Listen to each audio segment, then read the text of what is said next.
మీ X factor కన్ను పెట్టరు కన్ను కొట్టరు థియేటర్లో బాగా వర్కౌట్ అయినట్టు అనిపిస్తుంది.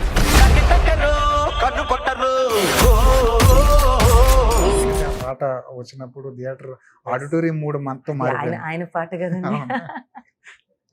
అది that's the magic. Um. It's his. Anurag Kashyap గారు ఎంతవరకు ప్లస్ అయ్యారండి?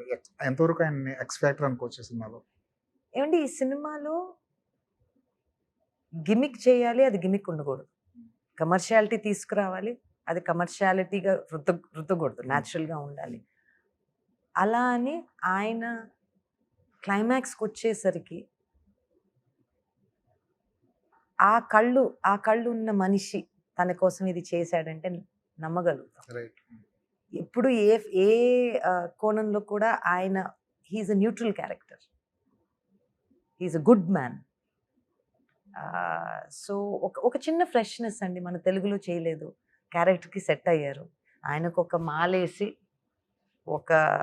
ఆ గెటప్లో ఉండి అలా చూపిస్తే ఒక హోదాగా అంటే ఒక వెరీ డిగ్నిఫైడ్ హుందాగా అనేది డెఫినెట్గా అది అనిపించిందండి. రివ్యూలు చూసిన తర్వాత సాటిస్ఫై అయ్యారా మీరు? అంటే మిమ్మల్ని సాటిస్ఫై చేయడం ఈజీనా అండి? కాదు కదా. సో మీరు అంటే అందరికీ ఏవో ఎక్స్పెక్టేషన్స్ ఉంటాయండి ఫిల్మ్ మీద. అందరినీ ఆ మూమెంట్లో సాటిస్ఫై చేయాలి అని అంటే I don't know if that is possible 100%. As film makers మాకు అన్నీ కావాలి. We want everything, we want you to love us. మా సినిమా అంటే మీకు విపరీతంగా నచ్చేయాలి. సో అక్కడ ఇక్కడ అనిపిస్తుంది కానీ బట్ అది కూడా ఆ పంచ్ కూడా కొంచెం గ్రేషియస్గా తీసుకోవాలి కదా. కానీ చాలా చాలా మట్టుకు మంచి రివ్యూలు వచ్చినాయి.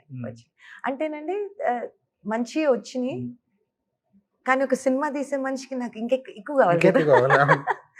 3.5 4 ఏదో అంటే మాకు అది మా బిడ్డకి 100 on 100 వచ్చేసింది అనేది అనుకోవాలి అని రావాలి అని అనుకుంటాం.